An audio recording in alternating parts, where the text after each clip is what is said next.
Hello, everyone. I'm Chester24, also known as Fly, and welcome to this Let's Play of Citizen Sleeper.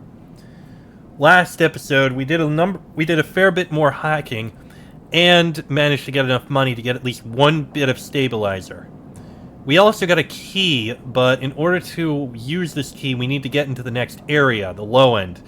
And to do that, we need at least 60 cryo. For now, we need to rest. And whoever is hunting us is going to be finding us in the next cycle, it seems. Not much we're going to be able to do. We have 1-6.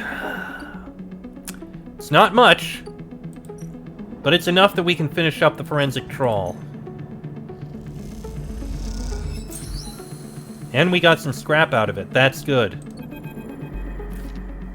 Squeezed into the office at the entrance to the yard, you lay out everything you have on your winter light, on the winter light across the metal desk. Your makeshift forensic notes glow on Dragos' old writing slate, overlapping lines and scrawled annotations. A set of drone scans fill the small terminal with a spectrum of colors, a heat map of damage and decay. A crumpled printout from the office's ship registry lies beside them, synthetic paper so thin it is almost transparent. Let's see. Look at the monitor. Reactor failure. That is the verdict that anyone would have returned after a cursory glance at these stacked heat maps of the remains of the winter light. On the terminal screen, the ship is shown in section, blotches of color marking the approximate damage the ship sustained. Dominating the view is a single blood-red rose radiating from the ship's fraction drive. A simple story. A catastrophic failure of the drive core leading to a fatal hull breach. A well-documented failure, likely brought on by wear or misuse. But you aren't looking at the rose of the reactor. You're looking at a smaller, paler mark, one that might be easy to miss at first glance. It is thumbprint-sized and delicately placed over the control servos for the ship's main external airlock. It suggests a controlled, shaped explosion, one designed to punch through the hull and allow access to the airlock from the outside. You're looking at it because it is troubling you. Look at the slate. Your attempts at a reconstruction of the winter light before its fatal accident consists of a series of overlapping sketches and diagrams showing possible layouts and configurations of the gutted cutter. This was no off-the-shelf model. It was heavily modified, parts replaced with inventive configurations, the new retrofitted into the old, handmade joints and reconditioned filters. This was someone's pride and joy, a lifetime project kept running with care and intuition.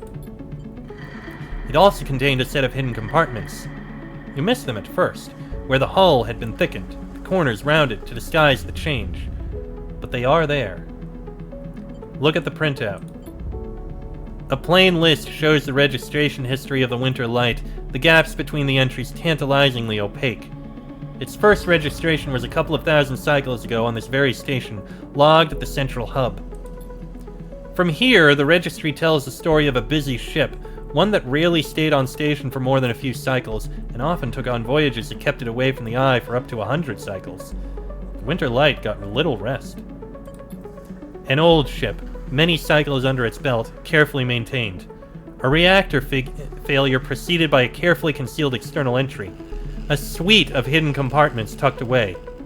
This was the winter light, and this was its story. But that's not the full story, because there's something else. It is little more than a list, a tiny chunk of data you were able to pull from the ship's systems. The main systems were fried, of course, but the winter light had a separate system, one tucked away in one of its hidden compartments, armored, air-walled. This list, the only recoverable piece from the whole system, is a partial inventory. It details the contents of the hidden compartments. Some of it you recognize, some of it you don't. Shipmind ROMs, shimmer, cryochain codes, and then the final entry. Passenger. Sleeper. You stare at the list on the terminal and try not to think about what it was like arriving here. In the cold for so long, half frozen in the freight container.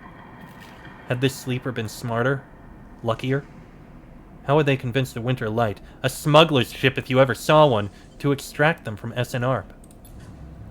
Luckier. You laugh. There had been no remains found in any of the Winterlight's compartments. You'd checked. They weren't so lucky, you guess. Not in the end. You hold up a vial of stabilizer to the light. This was all you found in their compartment. A parting gift from SNARP. Well, it won't go to waste now. You put it back in your pocket. The thought still bothers you, though. 2 ships carrying sleepers coming into the same yard? 2. One after the other. That feels wrong. You flick back and forth between datasets on the terminal, thinking, and you see that thumbprint again, the mark of someone trying to get in. Someone who entered the Winterlight with precision and speed, and when they were done, left the reactor to clean up the rest. The thought of that person makes you shiver. Suddenly, the office door creaks open.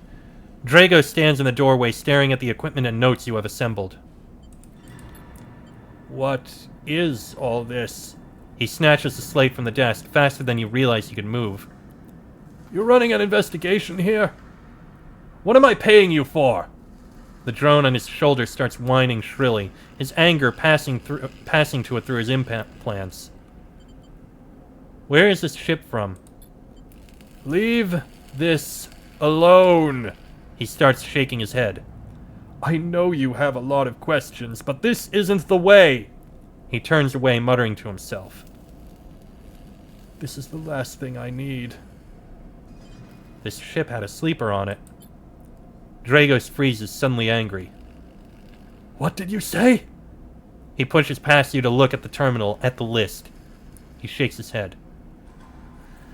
So what? Aren't all of you trying to escape? You're lucky that it was you that made it out alive, not them! He folds his arms indignantly. Drago seems to steady himself and then turns back to you, the heat map of the reactor failure reflected in his headset's glassy eyes. I've given you a place to stay. I've given you work. There's plenty of others who would have sold you on, turned you in. But not me! No! I know. Look, you've helped me too. He quiets the drone. I've done well by you, and you've returned the favor. But this obsession you have with this ship isn't going to work for me. I can't have you making my clients nervous. I can't have you digging up whatever it is you're after. You can't work here anymore. I need the work. There's plenty of work to be had on the Eye. Salvagers need offloads in the Rotunda, and Yatagan are always looking for crew. I'm not the only show in town. Dragos reaches across you and flicks off the terminal. As the light of the monitor dies, a kind of eerie calm falls on both of you. Whatever this was, it is done. You made it out, Sleeper. That means you have to move on. Someone killed that ship and its crew. And you want to meet them? We're done here! In the dark, Dragos' headset glints, and you wish for a moment you could see his eyes and meet them. Maybe then he would understand. You get up from the desk, and Dragos gathers the notes, stuffing them into a pocket of his overalls. He holds the door for you, his headset as expressionless as always. You can stay in the container. I won't take that from you. Don't come back. His tone is final, definite, with an edge of disappointment. You walk out of the office, and then out of the yard, not stopping to look back.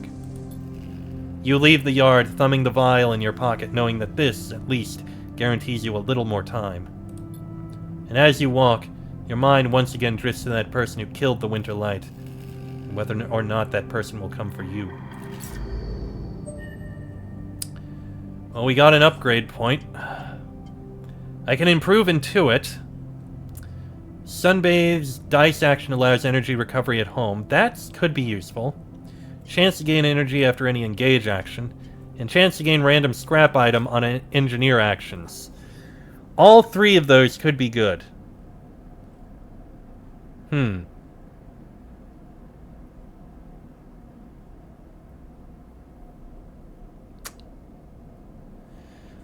Let's see. Or I could give predictive reasoning a +1. Intuit a +1. Which isn't a bad thing. Yeah, I'm gonna do that. Another thing with a +1. Unfortunately, now our source of money is much lower. The ambergris is almost done. Can't do anything there. We will at least be able to do things here, but not for a while. And we'd lose out on it. Well, at the very least, we can buy some more food. Oh, it's the last one. Your mouth stings as your sensorium sends warning signals over and over. This is the good stuff. Sleeper! Emphas calls out to you, a booming voice that echoes through the corridor. Tell me a story! He throws a handful of chopped mushrooms into his wok, the fire leaping up to meet the oil. I see you, cycle in, cycle out, but we never speak. Tell me a story. What kind? Any kind! He pauses to drizzle something from a plastic bottle into the wok. But one of yours. Nothing stolen. You pause. The spice is rich in your nostrils, and think about the kind of story you'd like to tell Emphas. Excuse me. You look at Emphas, the listener, and imagine he has heard it all before. Perhaps he would enjoy a strange story. Something with some spice. Tell him about your dreams. All the sleepers, you tell Emphas, had dreams. Some were simple. Memories left over from the emulation process that had become tangled up in their minds and would come out when they slept. It wasn't rare to hear a sleeper in the dorms scream or cry out in the night. But your dreams, those gray, skeletal after images of systems and structures, of threads and patterns, weren't like the others. They weren't memories or nightmares. They were reflections of reality. Distorted, yes, but somehow true. You learned back then to keep quiet about them, to let them flow through your mind like water. That was until now, until you arrived in this place. Now your dreams colonize your waking life. They slip behind your eyelids with every blink, and now you understand they aren't dreams at all, but some process of interfacing, of speaking, of living in another world that flows through this one like smoke through air. You tell him that you do not know if there is a reason for your dreams. Perhaps, you reason, it is just some side effect, or a particular quality of the frame you inhabit. Whatever it is a gift, and you hope to make use of it. Emphas finishes cooking and squints a little at you. Sleeper, he smiles. You are quite the storyteller. He eyes you, and you realize that he is trying to gauge how honest you have been in your story. Emphas passes you the meal he has cooked, and you take it gratefully. As you eat, he talks, a natural exchange. Thank you, Sleeper. He looks around at the emptying market. But my time is done for today, and I do not want to keep you longer, so I will make a proposal. He gestures to the plastic boxes of ingredients stacked behind his stall. These are good enough for most, but someone told me a story that made me think a couple of cycles ago. They said that across the gap, in the Greenway, fresh mushrooms grow. Have you heard this? No. Neither had I, but I trust the one who told me. Emphas begins picking up his things. Can you bring me some? I cannot cross the gap, and I worry about leaving my things behind. He smiles. I am sure a storyteller like you could handle the trip. I will prepare them for you, and if you wish to tell it, be the audience for another story. Agreed. Good! Then I will wait for you to bring them. Emphas slides his walk away and straightens up. I will prepare a recipe then, Sleeper. Good luck with your foraging. You turn away and walk back into the main market, the rich taste of Emphas's food still lingering in your mouth. Stories for food, you think? A trade that seems more than fair. And we're full up on energy again. Beautiful. Alright, well, let's see if we can do any more hacking. Is there a Havenage agent we can hack? Yes. That I need. We have some Havenage data. I can put another one in here for this keynode. I don't know if we'll use that for anything, but I mean, it's something we can use. Here's where this goes.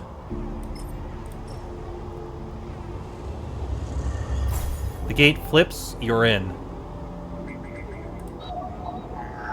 An open port sits waiting for you to slot in a Ripper worm. Well, may as well. The worm slots in and begins tunneling down a thread. Godspeed, little one. Okay, that's all we got, so... Fang's Ripper worm is installed, but it'll take a few cycles to run through the closed network. Well, let's see if there's any other ones that we can put in. You're a 3 and a 2. You're a Yatagan agent. I can put a 1 in.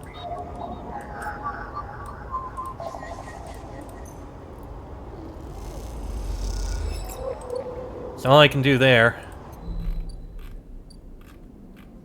And it looks like now it's time to rest, and someone is going to be finding me.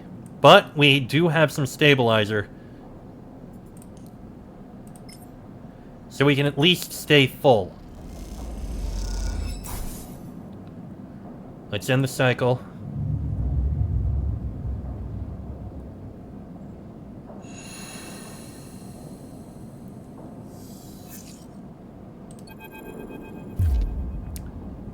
Hold it there, sleeper, comes a voice from behind you. Don't you run. Stay still. Good. Good. A hand pats your coat down. You know your master's voice. Ethan spins you around. He's wearing a wide smirk and a slick jacket, and you immediately know he is terrible news. You got all the way out here and then stayed put? That a sleeper thing? You're my first. You barely hear him. You've noticed a handgun he has leveled at your chest, and it's hard to take your eyes off it. He reaches down with his other hand and slips some kind of ring out from a belt loop without taking his eyes off you. Making it to the eye, though? That's pretty good. This place isn't so bad. Bars, markets, people. I pull most of my contracts out of asteroid caves or off of godforsaken moons. He splits the ring into 2 perfect circles. It's hard to hit civilization when there's so much space to pass through. Who are you? Just a freelancer on a contract. He reaches over to slide the rings around your wrists. Go easy. Make a break for it. You see a chance the moment his eyes leave you to watch the rings. You spin, knocking him away and sprinting down the corridor. Then the shot rings out, echoing off the metal so loud it hurts your ears. A bullet hole smokes in the wall beside your head. You freeze and Ethan closes the gap. This is a very boring routine. Trust me, I've seen it all before. He slips the rings over your trembling wrists. Ethan nudges you to start walking. To the ship and home. Going easy. You stumble down the corridor, your hands behind you, your mind racing. Who hired you? Your daddy's at SNOP. They want you home for dinner.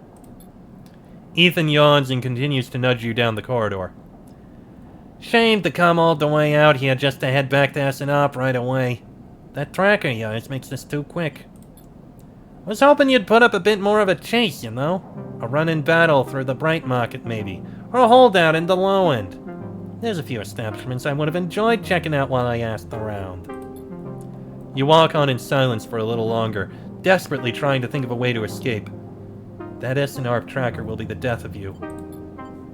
Hey, I have an idea. Ethan interrupts your thoughts.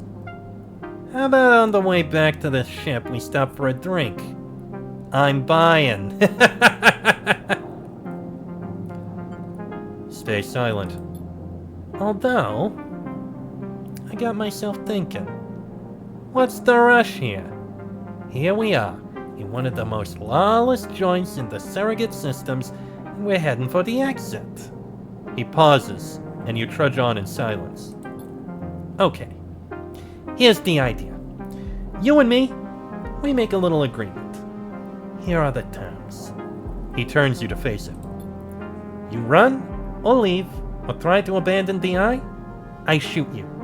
You plot, or scheme, you try to kill me, I shoot you. But, he smiles, you come meet me at an establishment of my choice every few cycles, and you pay my tab, I don't shoot ya. He pauses. You don't pay my tab. You get the idea. I get it. Okay then. That sounds to me like a deal. He stretches. You know, I really thought I was gonna have to kill you. But this is so much better. He clicks something at his belt and the rings release from your wrists. I'm gonna see if I can find my old stall at the Compressor Club. Come see me there. He aims the handgun at you, squinting down the sight. Let me just remind you, that body of yours is one big tracker, so don't even think about leaving the eye. I'll know. Ethan turns and strides off down the corridor, slipping his handgun away. The mix of relief and terror you feel is overwhelming. What are you going to do? Okay, so pay Ethan's tab. Maybe if you manage to pay his tab, Ethan will leave you alone. Wishful thinking, perhaps, but what else can you do? There's the Compressor Club. You see Ethan at a distance, shouting from the bar for more drinks. This bill isn't going to be small, is it? 4 cycles, and we need a load of money, and I don't know how much it's going to be. That's worrying. Ah, Ankita's ship has been repaired. Ankita is crouched in the computing core of the Ambergris, swearing to herself when you enter. She doesn't look up. These shits completely ruined the core's connectors when they cut it. She holds up a thick fistful of ragged wires. The ship mine they ripped won't even be usable without replacing these. She throws the bundle of wires across the room. Amateurs. Can we repair it? There's nothing to repair. We need an entire ship mined. Not exactly the first thing you can expect to dredge up from a scrap freighter. Fragments, maybe. Sections of a mine. But a complete ship mined? No way. Ankita climbs out of the cooling well where the ship mine should be, the space suddenly crowded with her on the same level as you, towering over you as she stoops beneath the low curved ceiling. Come on, nothing to be done here now. She leads you back through the guts of Amber, though you could find the way back yourself. The repair process has left you familiar with the cutter's idiosyncratic layout, all diagonal angles and bundled tubes, not tombs. So what do we do now? Ankita seems lost in thought, and you focus on the corridors, ducking below conduits and passing through bulkheads. Eventually, you arrive in the galley, though it's hard to tell. Most of the benches and prep surfaces are covered in half-strapped components and welded hull patches. Ankita shoves a box of filters to the floor and sits. There's no way around it, she starts out of nowhere. We need a new ship mined. Where from?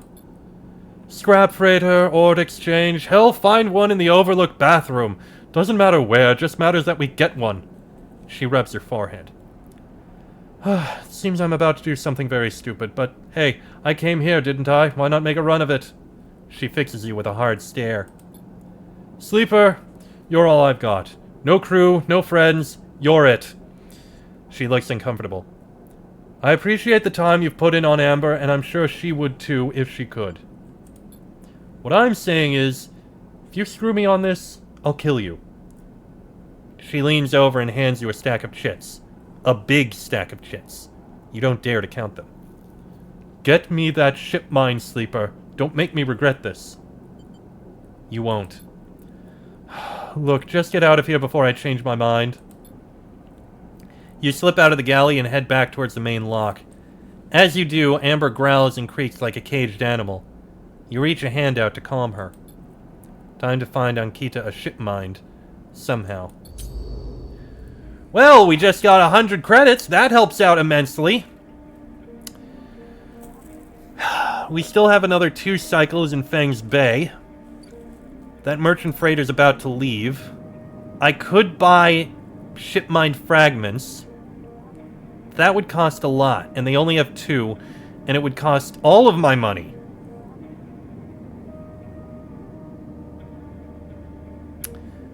But I could do it.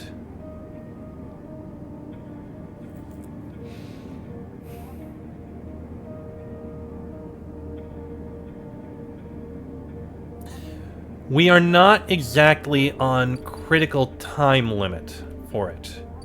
I think we're fine with this and I can leave it alone. I'll use the money later. And I kind of need an amount of money to deal with this guy at the club. So this is at least something, and this buys me time.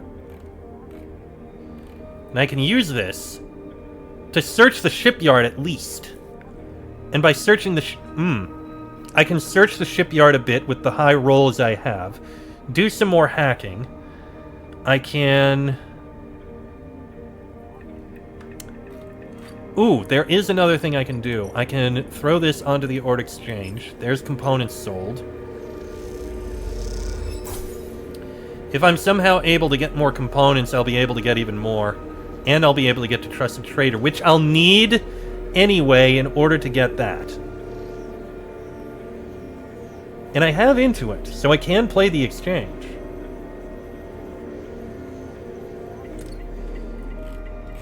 Alright, I'll make this decision in the next episode. I think this is a point where I can pause. Next episode, we'll do some more looking around and see if we can figure things out. Till then, I am Chester44, also known as Falai. This has been a Let's Play of Citizen Sleeper, and I shall see you all next time.